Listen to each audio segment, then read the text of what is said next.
স্কুলৰ পৰা আচলতে যথেষ্টখিনি কি পাইছোঁ মই সহায় পাইছোঁ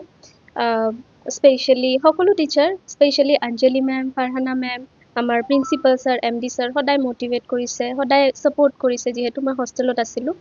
মা দেউতাৰ পৰা দূৰত আছিলোঁ তথাপি তেওঁলোকে বহুত ধুনীয়াকৈ চাইছে আৰু মা দেউতাৰ কথাটো ক'বই লাগিব তেওঁলোক নহ'লে কেতিয়াও কৰিব নোৱাৰিলোঁ হয় ইয়াৰ পিছতো তেওঁলোকৰ বহুত এটা ডাঙৰ ছেক্ৰিফাইচ আছে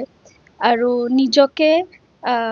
মই ফাৰ্ষ্টতে ৰাখিব খোজোঁ কাৰণ মই নিজে কষ্ট নকৰিলে কেতিয়াও এই ফলাফল নাপালোহেঁতেন আৰু ভগৱানক ধন্যবাদ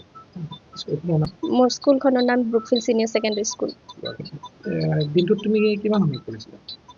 মোৰ পৰা তেনেকুৱা সময় নাছিল মোৰ যেতিয়াই মন গৈছিল মই তেতিয়াই পঢ়িছিলোঁ আৰু যিহেতু হোষ্টেলত আছিলোঁ বেলেগ কোনো কামো নাছিল সদায় পঢ়িছিলোঁৱে ক'ব গ'লে 9 to 10 আৱাৰ্ছ মই এক্সামৰ সময়ত পঢ়িছিলোঁ এক্সামৰ আগত হাৰ্ডৱৰ্কৰ বাহিৰে আৰু একো নাই ক'ব গ'লে হাৰ্ডৱৰ্কৰ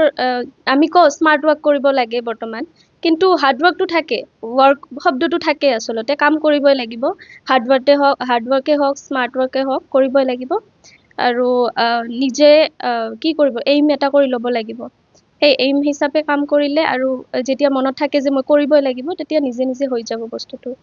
মই চিভিল ছাৰ্ভেণ্ট হ'বলৈ মোৰ খুবেই এটা ইচ্ছা মই সৰুৰ পৰা সেইটো সপোন দেখি আছোঁ আৰু সেই সপোনটো ফলাফল সেই সপোনটোৰ কাৰণে মই হাৰ্ডৱৰ্ক কৰিম আৰু এনেদৰে ভাল ৰিজাল্ট কৰি থাকিম আপোনাৰ কন্যা ভাল ৰিজাল্ট এটা কৰিছে নহয় হয় মই মোৰ প্ৰতিগৰাকী আজি অভিভাৱক অভিভাৱিকাসকলক মই আন্তৰিক কৃতজ্ঞতা জ্ঞাপন কৰিম যিসকল অভিভাৱিকাই তেওঁলোকৰ ল'ৰা ছোৱালীৰ আজি এটা ভাল ফলাফল পাইছে ঠিক তেনেকৈ ময়ো ব্যতিক্ৰম নহয়